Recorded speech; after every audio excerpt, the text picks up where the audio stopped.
నిజామాబాద్ జిల్లా కలెక్టరేట్లో మంత్రి జూపల్లి కృష్ణారావు అధికారులతో సమీక్షా సమావేశం నిర్వహించారు.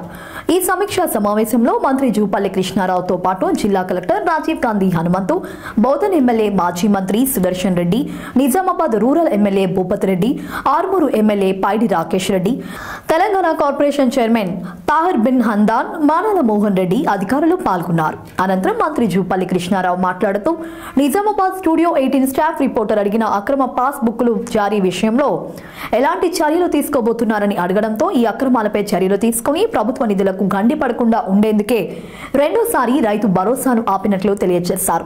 అక్రమాలపై చర్యలు తీసుకున్న తర్వాతే రైతు భరోసా రైతులకు అందిస్తామన్నారు.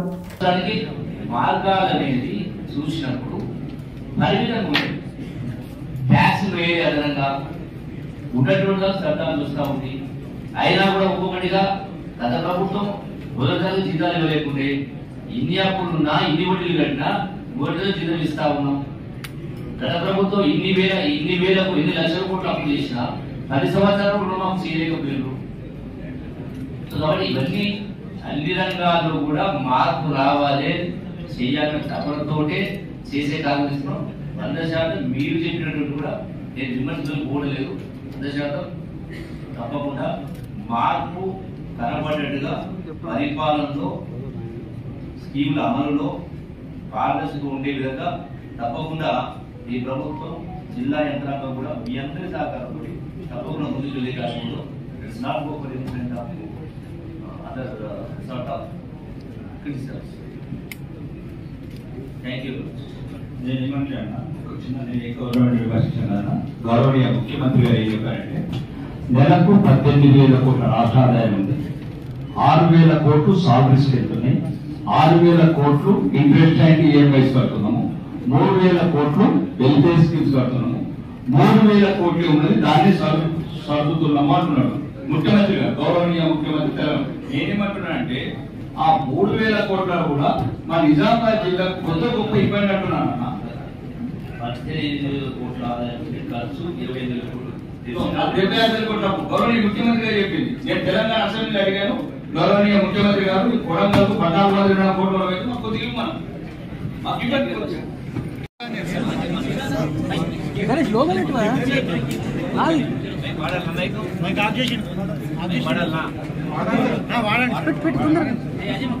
గౌరవ పెద్దలు మాజీ మంత్రులు శాసనసభ సూచన గారు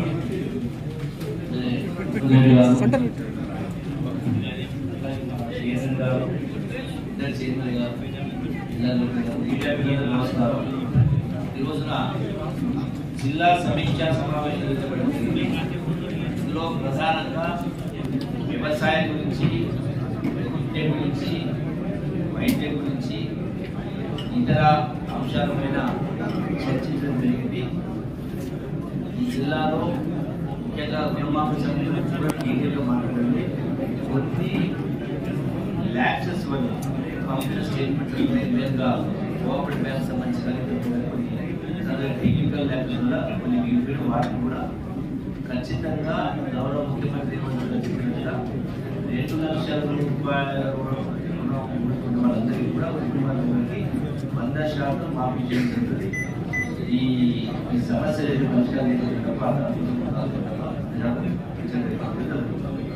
అలాగే విద్యకు సంబంధించి కూడా ప్రభుత్వ పాఠశాలని, కళాశాలని బలోపేతం చేసి స్టూడెంట్ స్ట్రెంత్ పెంచే కార్యం చేయడం ఒకటి. అలాగే నాణ్యమైన విద్యను అందించే పద్ధతిలో, నాణ్యమైన భోజనం తినే పద్ధతిలో అధికారులు సమీక్షలో స్పష్టంగా చెప్పడం జరిగింది, ఆదేశాలు ఇవ్వడం జరిగింది. అలాగే వైద్యానికి సంబంధించి కూడా ఉన్నటువంటి హాస్పిటల్స్, ప్రైమరీ హెల్త్ సెంటర్స్ వాటన్నిటి కూడా చిన్న చిన్న ల్యాబ్సెస్ ఉంటే ఈ విద్యకు సంబంధించి కానీ హాస్పిటల్ సంబంధించి కానీ గౌరవ శాసనసభ్యులము, జిల్లా కలెక్టర్ గారి నిధులు, ఈఎంఎఫ్ నిధులు, సిఎస్ఆర్ ఫండ్స్ వీటన్నిటి కూడా ప్రాధాన్యత అనేది విద్యకు, వైద్యానికి ఇచ్చేట్టు కారణం జరుగుతుంది. ఇంకొక అంశం కూడా పరిపాలన పూర్తి పారదర్శకంగా ఉండాలని చెప్పని కూడా ఆదేశించడం జరిగింది. సమీక్ష కూడా విద్య అంటే ఫ్రీక్వెంట్ గా సమీక్షలు చేసే కాలం జరుగుతుంది. నియోజకవర్గాల సమీక్ష కూడా జరుగుతుంది. గ్రౌండ్ లెవెల్ కూడా వెళ్ళడం జరుగుతుంది. మార్పు అనేది పొందొచ్చినట్టుగా ఉండే విధంగా ఆ మార్పు తీసుకొచ్చే కాలం జరుగుతుంది.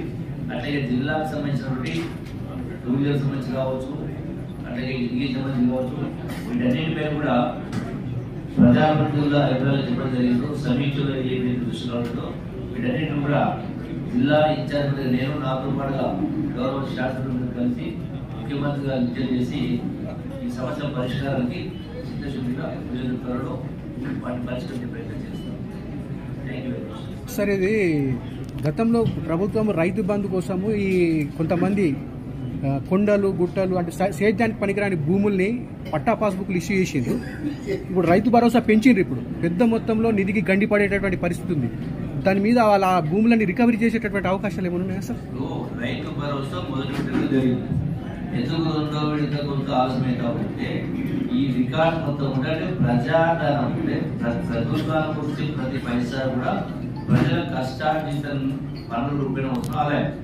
సో అది ఎక్కడ కూడా ఒక రూపాయి కూడా అన్యాయప్రాంతం కాకుండా వేసుకోవడం కోసమే వాటిని సమగ్రంగా పూర్తిగా డీటెయిల్ గా స్టడీ చేసి సర్వే చేసి దుందని పొలాలు, గుట్టలకు గట్లు, రోడ్లు, బ్రిడ్జిలు రకరకాల ఆల్రెడీ ల్యాండ్ ఇచ్చిన వాటికి కొంచెం జరుగుతుంది. వాటన్నిటి సరైనప్పుడు సమయపడుతుంది.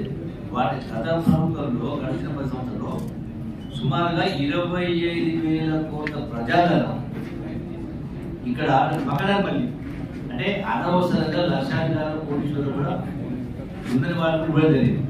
సో ముందే కడగ పరిస్థితుల్లో సో వాటిని కాపాడడం కోసమే ప్రజల దుర్యోగం కాపాడడం కోసమే వాటిని సరి చేసి